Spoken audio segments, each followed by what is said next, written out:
Today on the TMZ Podcast. Welcome to the TMZ Podcast. Harvey Levin here. Jason, Derek here. So, we have a lot to talk about today. Khloe Kardashian, Tristan Thompson. We broke this story 2 days ago, and I got to say, I rarely gasp. I mean, after 17 years of this, it's like there's very little that surprises you. Right. I heard you at your desk, though, audibly. Yeah, I did. Maybe it was a little louder than that. But when we got tipped on this thing, it just was like, oh my, because I remember it was Khloe's having a baby, and it's like, what? And they said through surrogate. I said, well, okay, that makes sense. Who's the father? And then it's like, oh my God, Tristan Thompson? And then you think, well, of course, time frame. And look, I mean, now it does kind of make sense. She was trying to make this work with him. They were back together. In November, probably before November, they decided they wanted to have a second child. And they did it through artificial insemination. Apparently, the egg was implanted in the surrogate in November. A month later, she finds out that he's having another baby with another woman. And the relationship falls apart. But here the surrogate is baking the baby. No, it's different. This is different than her sort of stepping on the rake and it slapping in her face by getting back into a romantic relationship with Tristan. This is them.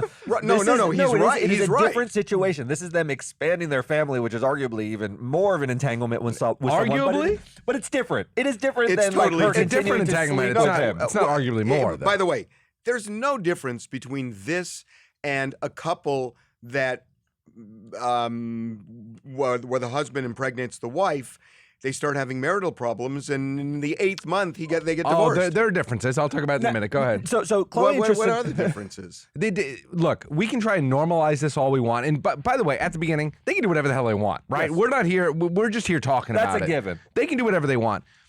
He has cheated on her over and over and over and over again. And every time they start to normalize the relationship, he does it again. Well, I don't know that it's over and over and over and over again. I mean, I'm not sure how many overs, but it's been a few occasions. There's been a few occasions, and that we not know. sure. By the way, that we know about. Jason. I mean, For every over, we can read in another over that we don't know about. Okay, here's the NBA season is long, and there's a lot of traveling, Harvey. Jason.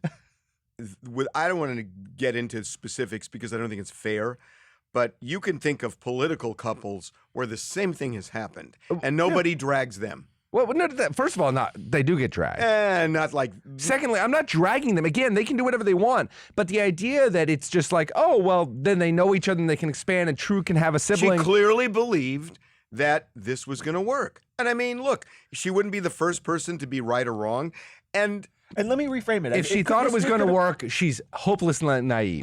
She's hopelessly naive. Maybe she's not that naive. Maybe she did this in a selfless gesture to her daughter, True. She wants her daughter to grow up with a sibling. She knew it wasn't going to work romantically with Tristan, so she said, hey, let's just cook we like the way it turned out. True is beautiful. You know, she loves her daughter so much. No, I mean, True is like a beautiful, she likes his genes. But Derek, she doesn't like his personality. This is a family, family with far more half siblings No, than siblings. They love each other dearly. So what? I mean, if she wants a second kid, at worst, he's a sperm donor. Mm-hmm. Yeah, he's David Crosby, but he's not just a sperm donor, right? He's somebody. Okay, he's a sperm donor who she thought she could have a long-term relationship with. He also likes to give live donations. We know that about him. He's not just a sperm donor. I mean, look. I mean, I just don't think. There's nothing wrong. Look, it's different. It is different than getting back into a relationship with him. Generally speaking, I agree with you guys. Why are we judging anybody for anything they do? Everybody can do whatever they want. But if we're going to have the conversation, let's also not say this is great. This is problematic. We say about Tristan Thompson, he seems like a great father. When you repeatedly, at some point, when you repeatedly cheat on the mother, you're not a good person. You're not a good dad anymore. You're just not a good person anymore. And again, do whatever you want. They're already in mesh, though. They're already in mesh because True is their kid. The idea that they needed to have another full sibling for True, Khloe is a incredibly beautiful, incredibly successful, incredibly wealthy woman. She can have the pick of the litter of men that she wants. And what if she picked him? Then she picked him. Then she picked him. And by the way, she's been really unlucky in love. Well, I got to say that about Khloe. One other thing. She's snake bitten. I mean, how many horrible divorces have we seen where parents hate each other after the divorce. And the kids feel it, and the kids get screwed up for the rest of their lives. Here, Man, is it getting hot in here? no, they co-parent well. Yeah, absolutely. And they get along, and they've worked out their differences. So in terms of But to Jason's point, you can only compartmentalize so much. Well, At some point, when he's not a good dude. Well, He may be a good father, but at some point he's not a good dude. You're right. There are some horrible divorces out there, but there's a lot of daylight between terrible, awful divorce we know talk and having a surrogate child together. Yeah. There's a lot of daylight that they could have found in the between those two. It is like a window. It's a wall of windows. She wanted a kid. Yes. She thought it was going to work. Yes. She may have calculated maybe it doesn't work, but I still want to have a kid with him. Yeah. There's nothing wrong with this. And also, I just don't think you can paint him as, listen, people have complex. People are complex. Oh boy, here comes the Tristan apologist. I'm not a Tristan apologist. I'm just saying. It certainly sounds like you are. We don't know him well enough to start. A lot of women know him very well. Okay, they know him very well. Okay, speaking of families, I love this story. Tom Brady has kind of spoken up about the difficulty of raising kids rich. And I just absolutely love this. He was on, I believe it was a podcast. Which was it, by the way? It was Spotify's Drive podcast. I loved this. It was so interesting. So he is comparing and contrasting his life and Giselle's life with the lives of his kids and talking about his worries. It's obviously a great question, and it's probably the hardest thing for us as parents, with myself and my wife. My wife grew up in rural, Brazil, the furthest state south, Rio Grande do Sul, very small kind of farming town, very simple girl. There were 2 bedrooms in their house, one for their parents and one for her and her 5 sisters. And I grew up in I would say a middle-class family in California. My dad worked his ass off for our family. My mom stayed at home, took care of us kids. And I saw my mom work every day to make food for us at night and, wash our clothes. And, they supported us by coming to all our games. And, it was amazing, and then I look at my life with my family and it's so fast. I mean, it's just, we have people that clean for us. We have people that make our food. We have people that drive us to the airport if we need that. We get off a plane and there's people waiting there for us and we get ushered in. And it's just, that's my kid's reality, which is the hard part. Look, he's talking about the anxiety that I think a lot of parents feel. I, on a much smaller scale, feel this because I have more means now than I did as a young, growing up. And it is a true anxiety you have with kids because they get entitled, and it's not their fault, right? They get entitled and they start to feel like this is normal life, and you can't sort of change that so much, and you also want to live your life. What we're talking about are kids who just become incredible brats. But it's not that they want to become brats. It's you've created it. It is the parenting anxiety is that it's entirely your fault, and it's somewhat preventable. But if you have means, if you're Tom Brady and he talks about, I can't just go live in a modest house because there are privacy concerns. He really can't suspend his life and artificially create this sort of blue-collar, grounded lifestyle. He's got to live his life. He's got to live it safely and privately. And if you do that, that also creates resentment because the kids kind of are aware he's Tom Brady. We're not talking about living it privately and quietly. We're talking about living it richly. And what he's saying... he has to. Doesn't he? Do you know what I mean? He has to be ushered in. Do you know what's really funny? And I don't know... look, I'm just going to give you an example. I was really surprised with Brad Pitt and Angelina Jolie that they did not have a lot of staff, but on the weekends they had no staff because they wanted their kids to feel like mom and dad are kind of responsible for all of this, and they didn't want the kids to feel, even though they were living in this beautiful house in Malibu. I also remember pictures of them in the airport where Brad is holding like car seats and stuff. That's real. You want to see some of that. I'm just wondering. Look, and I'm not. If he clearly has the means, you can't shame a guy for saying, "Oh, you shouldn't have a chef." He has a chef. He's got a private jet. And it's not like anything was handed to them. They earned it through their incredible talent. He and Giselle earned it. Right, that's what I mean. Yeah, the issue is whether the kids did. Yeah. Look, how many kids have you... Look, we live, for people, we all live on the west side of Los Angeles. Definite bubble of sort of wealth and elitism, And you see tons of kids. I mean, it's excruciating to go to a restaurant. And I remember I was actually in Mexico, and I saw this family. And this 13-year-old was looking at this waiter saying, "Oh, I told you I wanted this on that." And the waiter said, "Okay." He said, "Oh," the kid's like, "Oh." And just, you're watching this in this restaurant.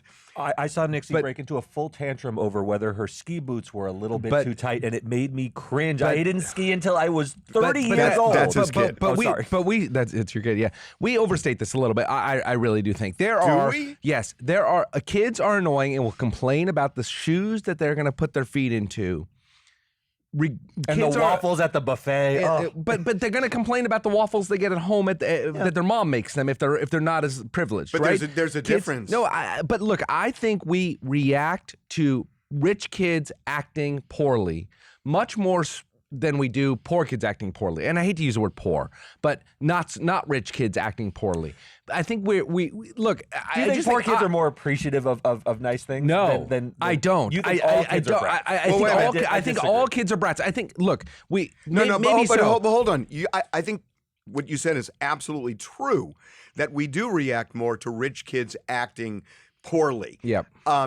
But there's a reason for that. Poor kids who act poorly, every kid has tantrums and problems and stuff like that. But when you're not given stuff on a silver platter like this, and eventually you're on your own, you don't feel that entitlement, and I think it focuses you more. And I think for kids who are really rich, who have things handed to them, who always have that safety net, you never get to... That's a generalization I reject. I have lots of insanely rich friends, far richer than the three of us sitting at this table by leaps and bounds, who are phenomenal parents. I agree. Who raise great, caring kids who understand their privilege and utilize that privilege to help others or whatever. I know kids like that too. Yes, right. And I think that's what Tom. You have to be vigilant about. You have to be vigilant. Maybe it's more difficult. It certainly is more difficult. It's a different kind of difficult. Obviously, you and I have talked about it. I feel regret sometimes when I give in to my kids and give them what they want. I got all that. But I think that's what Tom Brady is saying here is it is his challenge. And he's like, I'm not equating my challenge with the challenge of raising somebody poor. I'm not doing that at all. My challenge is to make my kids understand how good they have it and make sure that they're good people, notwithstanding how good they have it. And they recognize it. That's not to say I'm not going to take away the chef or the car or all that other stuff, because that makes everybody's life better and easier and more fun and all that other stuff. But I want them to understand how good they have it. That's all he's saying, and I agree with that. And that's fair. Look, it's a different parenting challenge. You're right. He's careful not to say what we do is like a single mother raising 5 kids in rural Brazil. It's not the same, but there are challenges in parenting, and he's acknowledging that my challenge, a poor family can't relate to spoiling a child because they simply can't spoil a child. What I have to do is ground my kids so that they don't become entitled brats. I think he handled it very well. I wrestle with this as well. I think about it constantly. I think he handled it well, but I think that's the point, is thinking about it. When I was doing Objectified, I did an episode with Mark Cuban, and Mark spent a lot of time talking about this very thing, saying he worries about it, his wife worries about it. They are constantly thinking about this. They're trying to correct their kids on this. And that's the mark of a really good parent who is acknowledging it, like you said, trying to handle it, to tamp it down when it gets out of control. But if you don't do that, because look, it spirals very quickly. The problem you've got is when you've got parents who are really rich, who take it to the point where the nannies can handle the kids and all of that. And then all of a sudden, the kids never understand. Yes, and I know those kids do, and they're little assholes. I hate them. Yes, but I want to give a little bit of credit to Tom Brady, because I have these debates with Mary. We both grew up pretty modestly, and now she says it's also my life I want to enjoy. I've earned these things, and I don't want to live like I lived before to prove to them that that's what it takes to have good character. Do you know what I mean, Mary? Yes, Mary's right, and you are wrong. She wants to have a nanny. She wants to have those things because it adds comfort to her life, and to the kids. We can be comfortable. And to the kids, Are you okay with that? I struggle with it because when you enjoy your life so much, you're showing them a life that they need to earn. Do you know what I'm saying? When we go skiing, I enjoy skiing. Is that why you steal food from TMZ? Yeah, I have to show them both. I got to show them the struggle. Honestly, and I want an honest answer, and I'll take your answer at face value. If it cost you nothing to give them a life of some privilege, like somebody else was paying for it, would you be more open to it, or is the fact that you have to pay for it what you don't like? Oh, what a good question. Hold on. Just take in that question for a second and now answer it. If I could afford them the life without actually reaching into my Yes. pocket, Yes. would I do so? Yes. You want my honest answer? Yes. I can't. Well, I have to give it to you because you're looking dead in Yes. my eyes. Yes, I would. For me, it's a very hard. So then- it's very Oh, hard. God. So It's a it's- everything struggle. you've said It all is goes gone. back to what right, we know. Right. Oh my God. I wish you wouldn't look. Which, by the way, I wish folks, Jason wouldn't look into my soul when he asked me a question. Though you could just ask it and look at Harvey. by the way, and it explains why he steals food from our lunchroom every single I day. shift where Out of the mouths Of of, the people PAs. who have less. That's right. Yes. That's right. Okay. Let's talk Guys are ruthless. about. I'm going to give you guys a choice. Actually, I want to talk about Brittney Griner, and unfortunately, we're doing this before we could get an answer to this. I don't understand what's going on. I thought she was going to plead guilty, and now there's a trial. I don't get what's going on. Yeah, my knowledge of Russian procedure in their courts is pretty limited, as in zero. Okay, so let's but move it on. seems really really bizarre that she was going to plead You didn't guilty. pass the Russian bar? But there's this full, and they said at the We time. need Kim. But they said at the time we're going to plead guilty, but we need more time to put on our case. And we're like, what does that What mean? does that mean? And now they're putting on the case. I guess it's all you plead guilty, so you don't have that. But now you're arguing about how long she should be sentenced for. It's the only thing we can figure So out. what we now know is she is acknowledging she had this Cannabis, hash cannabis in her pipe. in her bag because Yep, her in her bag. defense, Yep. which I don't think is going to fly in Russia, is look, my doctor gave this to me. This is medical marijuana. Yep. How does that fly in Russia? Well, same way it would have flown in a place like California 20 years ago, 25 years ago, before we legalized medical marijuana. So is it for which is- sentencing? Yeah, I think you're sort of throwing yourself at the mercy of the court at some point and saying it shouldn't be so bad because look, my doctor gave it. And she said she accidentally brought it through, right? She said she inadvertently brought the vape cartridge into Russia, had a permit issued in the state of Arizona for the use of medical cannabis. It sounds to me like she's setting up mitigation Yes, that's right. for the crime. She's admitting to the crime. It's illegal to have a hash. When you're Right. in a Russian airport, they searched her bag, they found it. Now she's saying, but the hash I had wasn't recreational, it was medicinal. It's sort of to put in the judge's mind that, do you really want to punish me? I have Yeah. it for medicinal purposes. I wasn't just trying to smuggle drugs into your country. And I Right. think this will help her, and hopefully it's part of this larger scheme that's going on behind the scenes that diplomatically to say, like, this will allow you to sort of punish her a little bit, but give her Yeah. a slap on the wrist and we'll get her back. Okay, one more question. We move on. Kurt Cobain. Yeah. Was he into drugs? A little bit. A touch. Is it I waving can't a tell if it's a serious question or not. is it waving a red flag in front of a bull to walk into the courtroom with a Nirvana T-shirt? Well, she has raved a lot of red flags before bulls, right? Jimi Hendrix had Jimi Hendrix. Jimi Hendrix. She's also Well, yeah. her. But Jimi Hendrix was more of a political statement. Yes, it was her same-sex wife pleading on the court. But I don't think that's the same. I mean, I think Yeah. that is that's humanity. I'm talking about with I didn't think of it. Like, yeah. I guess the- Nirvana, I don't associate with the drug culture, but I I don't certainly either. associate. But I just wondered about it when I saw the Yeah. T-shirt today. I see Yeah. the point. See the point Anyway, for sure. okay, one left. Let's talk about A-Rod. So A-Rod is talking about what it was like to date J-Lo and whether he has any regrets. He was on the Martha Stewart podcast. This is really interesting. We have to ask the question, how is life after J-Lo? You know, Martha, thank goodness, no regrets. Life is good. I'm very fortunate. I wake up every morning and thank the good Lord for my health, for my beautiful daughters who are now 17 and 14. That is my number one focus in life. How many years did you actually live and go out with J-Lo? About 4 years. And was it exhilarating? I mean, I'm sure it was exhilarating. You looked exhilarated in every single picture. You never looked bored. I didn't see one picture where you ever looked bored. I'm not. Listen, I never feel bored in anything that I do in life. I wake up every day and I feel just so grateful for everything that I do. But look, we had a great time. More importantly, we always put the kids front and center in everything we do. Well, you mixed up the families really well. I thought it was, she had, what, 3 kids? We had 2 and 2. 2 and 2. Kids are doing well. Here's what I will tell you about Jennifer. And I was telling some of my colleagues here the other day. She's the most talented human being I've ever been around, hardest worker. And I think she is the greatest live performer in the world today that's alive. Okay. What is he writing an article about how good of a performer? Or I he think dated her? this is so revealing. He spoke a million words. He spoke a Yeah. million words by evading it. Yeah. He Hates her. He does not like her. And I mean, when you, Or he's brokenhearted. this. No. No, You I think it's think dislike? this is Okay. hate. I mean, what do I you think. tell me about your relationship with J-Lo?